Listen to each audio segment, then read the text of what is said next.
For a long time I remained an outsider to the Pikmin franchise. I shrugged to the side those who would scream and cry over a Pikmin announcement, thinking, what's the point of Pikmin? What's the point of throwing little ants at weird alien bugs? Seeing the Pikmin carrying back home items as a little guy in a spacesuit? How stupid. How dumb. How stupid. How dumb I was. I played Pikmin 4 and I'm a better person for it, and now I am not going to shut up about it. This game is a cut diamond carved out of a marble rock that was inside another diamond, and now that I know what it's about, I need to tell the world about Pikmin 4.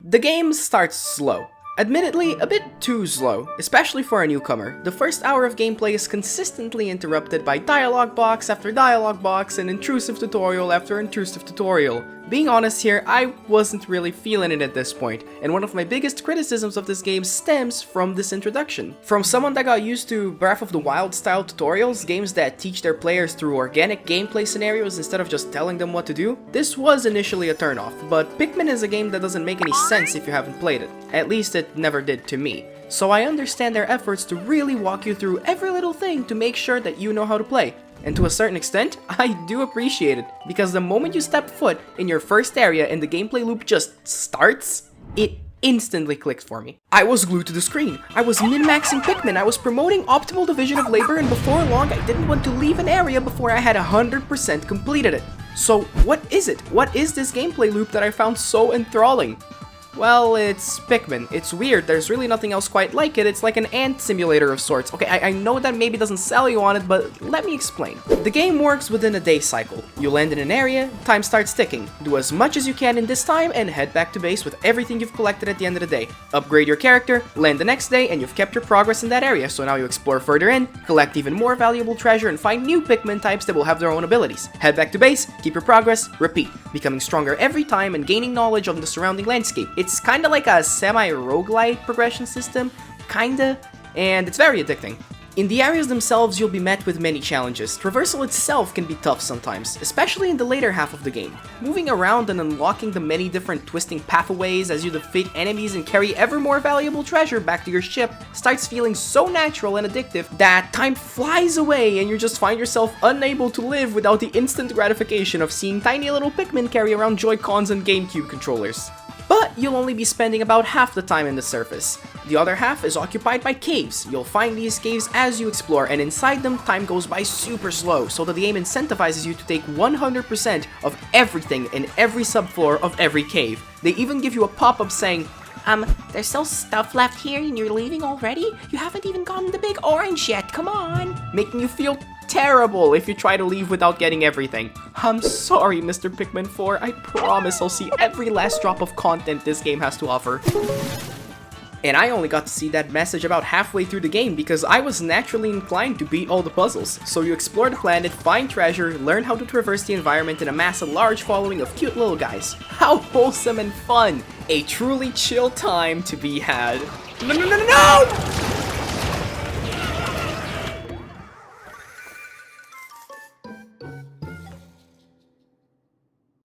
Pikmin are fragile. If they get hit by anything at all, they die on the spot, so you gotta be careful when approaching battles, because once a Pikmin is dead, he's never coming back. Give up, move on. And try not to throw them off the edge. I always throw them off the edge. The battle system is simple to understand. Weaker enemies usually get knocked out by throwing a single Pikmin at them. Bigger versions of those same enemies will require more Pikmin to be thrown at them, but regardless, they die the same. Where combat really gets fun is when you're dealing with enemies that possess specific weaknesses. Like take this lobster for example. It's got huge eyeballs that turn red as you hit them with Pikmin, eventually exploding, making the enemy flip over and allowing us to do damage. And this is just one unique enemy.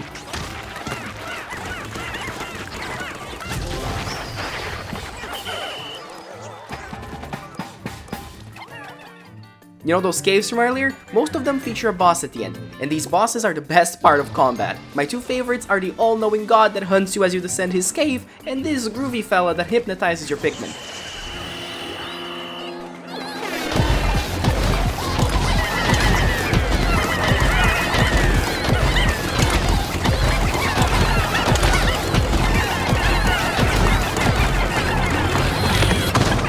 I almost died here my first time around, which unfortunately isn't a very common occurrence at all. Yep, I actually got some criticism of this game. Let's complain! Pikmin 4 has a wacky difficulty curve. The first few areas are so easy that I forgot your Pikmin could even die. For the first half of the game, combat boils down to using the most OP Pikmin in the whole game, the Ice Pikmin, in combination with your dog Ochi. Who's a good boy, Ochi? Yeah, it's you. Yeah, it's you. Now whack him in the face. And all your Pikmin will jump into the target, freezing it and rendering 90% of all interactions meaningless. As before the freeze timer can run out, the enemy is dead, and that works for early game bosses too. Now, the difficulty does eventually pick up, and there are difficult challenges to be had later on. For example, the Dandori trials of the Great Sage Leaf have left scars that run deep within my once proud body.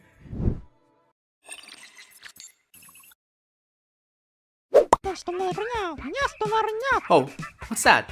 You don't know about the art of Dandori? Well, sit down, young apprentice of the arts, for Dandori is what takes the best parts of the Pikmin gameplay and tests your strength in resilience in a battle of wits, a battle of time management and strategy, division of labor and trial and error. Once you master the art of Dandori and climb above the peaks of bronze and silver to reach the ever so coveted Platinum Pantheon, you'll finally rest knowing you've achieved the end of human potential. Dandori's pretty cool. They're divided in two categories. These time trial-like challenges where you must collect every single treasure in an area before the timer runs out, usually around 7 minutes, and 1v1 battles against Olimar and later on, Louie. In these, you collect treasure and mess up your opponent so that by the end, you end up with a bigger score. Dandori mirrors my earlier complaints difficulty-wise. The first few feel way too easy, and I'm all for games starting out easy and later on becoming a challenge. After all, that's kinda how progression should work, you know? But I believe Pikmin 4 is taking it a little too far, making it so that a lot of the game's mechanics can be overlooked without any real issue, to the point that when the credits rolled after I had 100%ed my first 4 areas, I wasn't feeling the game had given me much of a meaningful challenge at all. But thankfully, Pikmin 4 pulls a fake out, the likes of which I haven't seen before. You see, in Pikmin 4, you're a part of the Rescue Corps, and your objective is to find, rescue, and cure Captain Olimar and bring him home to his wife. A noble task for a noble little guy. But by the end of the 4th area, you have successfully rescued Olimar, brought him home, cured him, all that, and the area is even themed around the house, which, when compared to all other areas of the game, has a very different atmosphere. At this point, I was convinced that I had just beaten Pikmin 4. But after the credits rolled and the post-credit sequence, you find out that your dog Ochi is sick and cannot leave the planet unless cured of his illness. So we're rushing back to the planet, and this is no post-game adventure, alright? This is no extra content, this is 2 entire new areas, a continuation of the storyline, and a true ending sequence with a huge 20 sub-level cave boss rush culminating in an amazing final boss. A final boss that I won't spoil you with. You see this behind me? This is peak video gaming. It is quite possibly the return of Jesus Christ in digital form, and you do not get to see it unless you play the game. Just please play the game, don't look it up online, play the game. It's good, I promise. Also subscribe. These last 2 post-credits areas are where the difficulty hits a sweet spot. Exploring here takes more effort, more planning, and is just generally harder to do unprepared. Enemies require actual observation, so you can figure out their weaknesses and strike when the time is right. It's like everything before this was just preparing you for what true Pikmin is. And I am so glad it exists. If the game had ended after the 4th area, I wouldn't be singing my praises as much as I am now, and the game's flaws would have hit much harder than they do. But Pikmin 4 is not yet satisfied with giving me all this content to complete. There is an ace up its sleeve, a completely separate extra little campaign mode that easily adds another 5 hours or so on content. On top of all this, I'm talking about Olimar's Shipwreck Tale.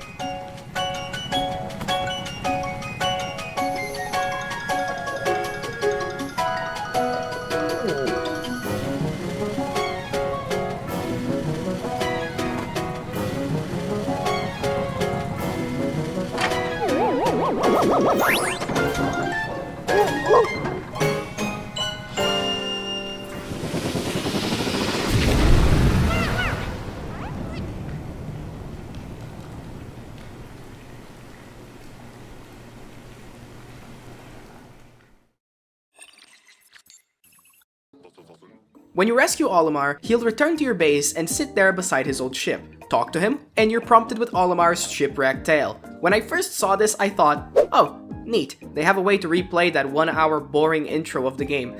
That's silly. So I opened it up, and I was bestowed upon by the Pikmin gods another fantastic experience.